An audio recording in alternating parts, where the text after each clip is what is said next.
കൂട്ടുകാരെ, എല്ലാ കൂട്ടുകാർക്കും മിഠായി കഥകളിലേക്ക് സ്വാഗതം. കഥകളിലും പുരാണങ്ങളിലും മാത്രം കേട്ടറിവുള്ള ഒരു ജീവിയുടെ കഥയായാലോ? കഥയുടെ പേര് ഇമ്പ്.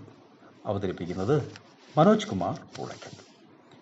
ആദ്യകാലത്തെ ജർമ്മൻ നാടോടിക്കഥകളിലാണ് കൂടുതലായും ഇമ്പിനെ കാണുക. ലുട്ടാപ്പിയെപ്പോലെ ഇമ്പിനും തീ ഊതാൻ കഴിയും. കയ്യിലൊരു കുന്തവുമുണ്ട്.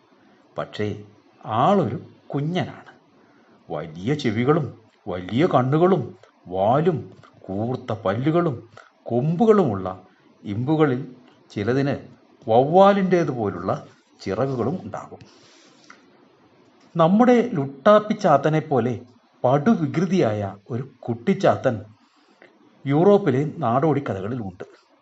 മന്ത്രവാദികളുടെ സഹായിയായി കൂടെ നടക്കുന്ന ഇമ്പ്.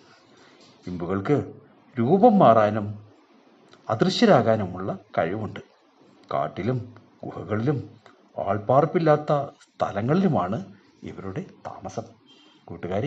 കൂട്ടുകാർക്ക് ഇമ്പിൻ്റെ കഥ ഇഷ്ടമായോ? എങ്കിൽ പുതിയൊരു കഥയുമായി നമുക്ക് നാളെ കാണാം. എല്ലാവർക്കും നല്ലൊരു ദിനം ആശംസിക്കുന്നു. Story uncle.